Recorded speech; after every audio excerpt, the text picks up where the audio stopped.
अंगारों पे बोली हर हर महादेव थी, बच्चा बच्चा बोला था। वो पंक्ति आपको याद होगी, एक बहुत ही सुंदर ये भजन है। ये वह धरती है जब चित्तौड़ के अंदर तीन बातें आपको यहाँ पर जगत त्रिवेणी संगम मिलेगा। मीरा की यहाँ पर भक्ति, आपको भक्ति का भी एक संदेश मिलेगा।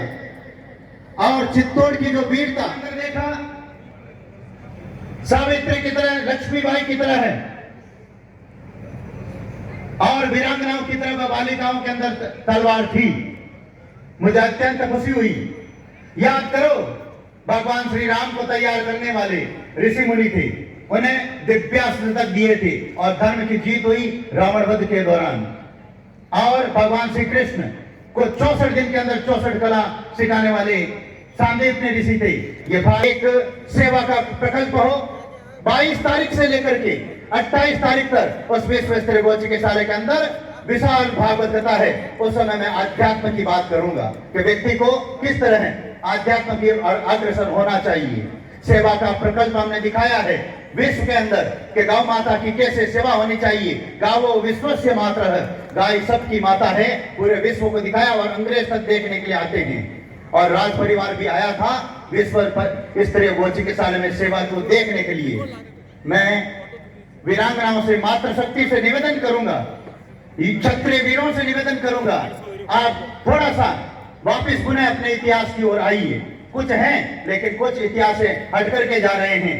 मोबाइल पर के अंदर आप जो 6-6 घंटे समय व्यतीत कर रहे हैं, उसकी जगह आप 2 घंटे करें। मेरे पास में बहुत बड़ा काम है, लेकिन ना मैं कभी मोबाइल पर बात करता हूं, ना मैं मोबाइल पर ज्यादा ध्यान देता हूं। मैं अपने खुद को ये बात कहकर के ये कहता हूं, आप प्रत्येक हिंदू घर के अंदर तलवार होनी चाहिए, हथियार होना चाहिए। धर्म की रक्षा, स्वयं की रक्षा, ये मैं आपको यही कहूंगा। इस चित्तौड़ की भूमि पर यह बात कहूंगा।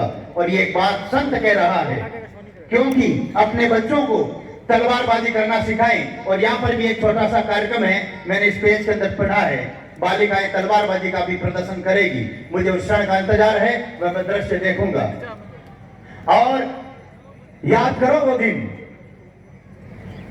146 साल के अंदर भारत के 10 टुकड़े हुए, किन कारणों से हुए आप स्वतः ही देख लें। वर्तमान की सरकारों ने नियम बदल दिया। राजा महाराजा हमारे बीच में, उनके वंशज बैठे हैं।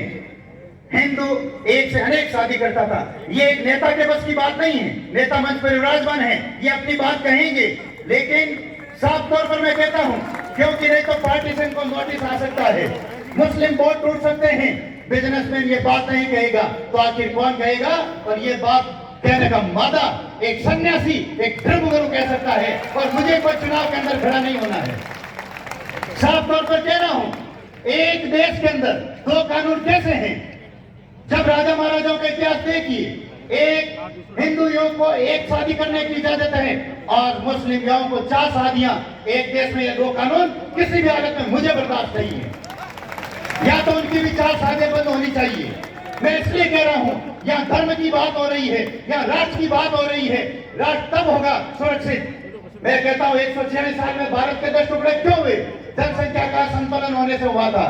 इसलिए राष्ट्र तब सुरक्षित रहेगा जब हम सुरक्षित रहेंगे। एक हमारे देवताओं के बलि चढ़ती थी, मैं मानता हूं बलि प्रथा ने बंद कर दिया, जीव हत्या है, चलो कोई बात नहीं। लेकिन ईद पर भी जो करोड़ों की संख्या के अंदर मुर्गे और बकरे काटे जाते हैं, गौ माता को काटा जाता है, ये भी कानून बंद होना चाहिए। एक देश, एक कानून होना चाहिए। और ये मैं अपनी बात इस शोरगुल भूमि पर और इस चित्तौड़ की तरह पर कह रहा हूं। हमें मार्गदर्शन राज परिवार से शिक्षा लेनी चाहिए कि उनके आदर्श पर आप चले।